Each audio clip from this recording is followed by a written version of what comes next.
Maka dalam hadis Nabi menyatakan, kutiba libni Adam hadduhu minaz zina, telah dituliskan untuk anak keturunan Adam itu bahagian partisipasinya dari perbuatan zina.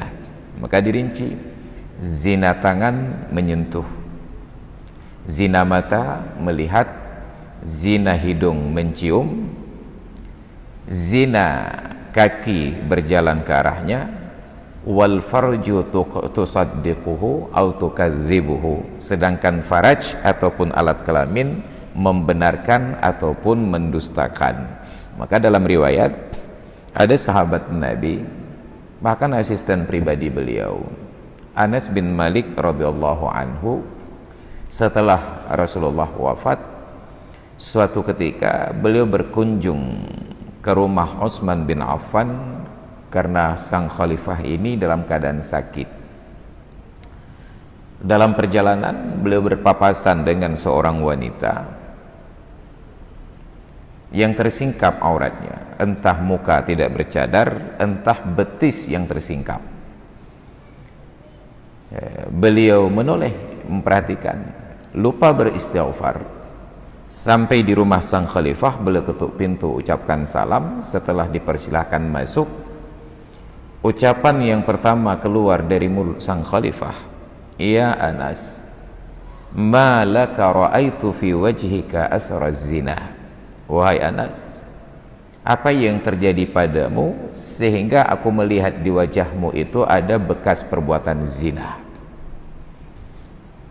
Bayangkan, melihat saja itu sudah disebut zina. Mungkin yang dilihat hanya betis yang tersingkap. Dan itu masalah kita hari-hari ini, karena perempuan-perempuan di Aceh yang muda-muda ini, yang mereka tahu dari syariat Islam itu hanya pakai jilbab saja. Nah, coba perhatikan nanti saat kita keluar dari masjid menuju ke tempat kegiatan masing-masing atau pulang ke rumah, sepanjang jalan itu kita akan melihat di atas sepeda motor cewek-cewek itu pakai celana panjang tapi betisnya itu keluar. Nah, itu tren yang baru. Nah, seolah-olah betis itu bukan aurat.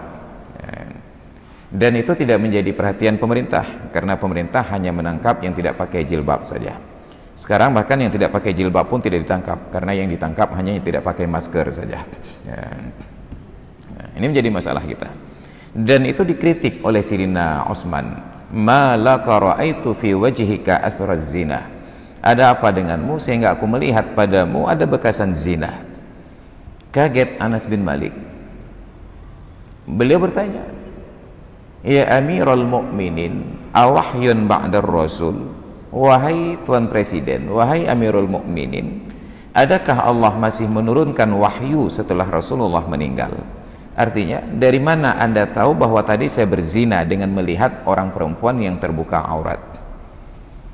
Dengan tersenyum, Utsman menjawab, bal firasatul mu'min. Ini bukan wahyu, tetapi firasat dari seorang yang beriman. Orang yang bersih hatinya mempunyai firasat ini. Diketahui, maka terungkaplah dari dialog itu bahwa melihat aurat perempuan saja, walaupun bukan aurat yang vital, hanya betisnya saja ataupun lengannya saja, dan itu sudah dianggap zina.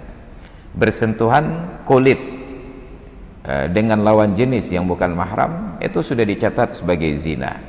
Dan itu sebenarnya tidak bisa ditakwilkan, karena hadis Nabi sangat terang menyatakan, la ayyut'ana fi ra'si ahadikum bimakhitin min hadidin khairun lahu min ayyamussa basyaran yahrumu alaihi.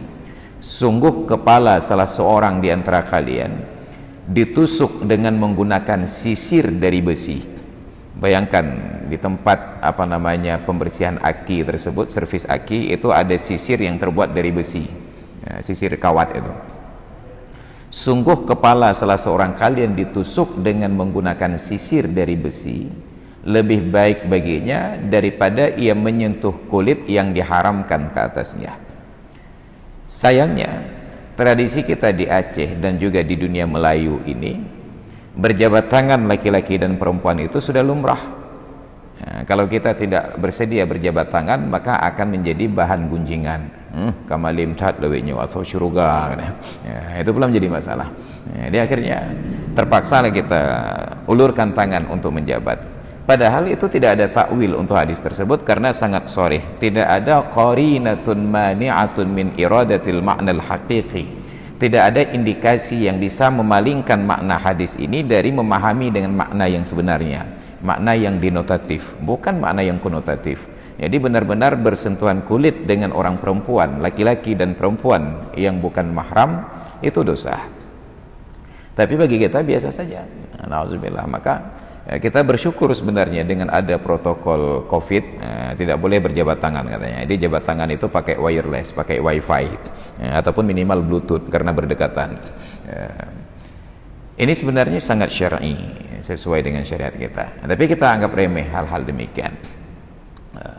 Jadi itu tentang zina tadi, baik dengan makna zina yang hakiki, hubungan seksual laki-laki dan perempuan, ataupun zina yang majazi dengan memperlihatkan aurat.